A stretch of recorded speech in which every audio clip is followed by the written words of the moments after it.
africains. Quelques nouvelles qui concernent les pays de l'Afrique du Nord. Je commence par l'Algérie qui a appelé à la réactivation de l'Union du Maghreb arabe ou l'UMA.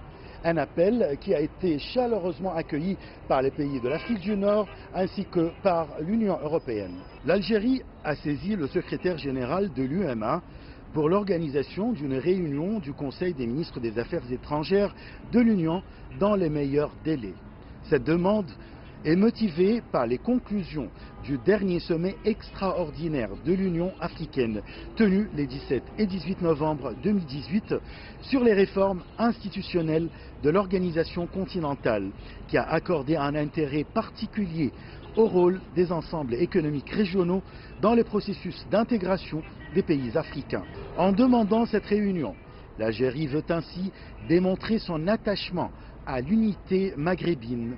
La Libye et la Mauritanie ont salué cette initiative algérienne. Pour sa part, le porte-parole de l'Union européenne a déclaré que toute initiative constructive susceptible de contribuer à la bonne coopération dans la région du Maghreb est la bienvenue. En Libye, les ventes totales des hydrocarbures ont augmenté en mois d'octobre de 73% par rapport au mois de septembre.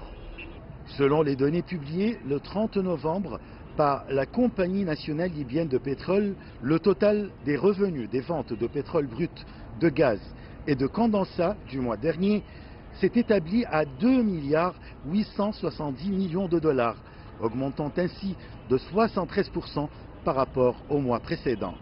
Les revenus du mois dernier sont les plus élevés depuis le début de l'année 2018. La société s'attend d'ailleurs à un total des revenus de 23,7 milliards de dollars pour l'exercice, soit une hausse de 73% par rapport à 2017. Les pertes dues à la baisse de production de pétrole au cours des 4 dernières années en Libye ont été estimées par le Fonds monétaire international à environ 50 milliards de dollars. Le Maroc abrite la 17e édition du Festival international du film à Marrakech.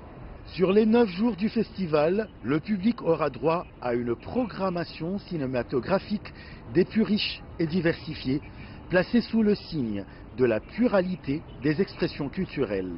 Outre les longs métrages en lice, pour la très convoitée Étoile d'Or, 6 films sont programmés en séance de gala, 7 pellicules prévues au panorama du cinéma marocain et 5 films d'animation au cinéma Colisée, entre autres.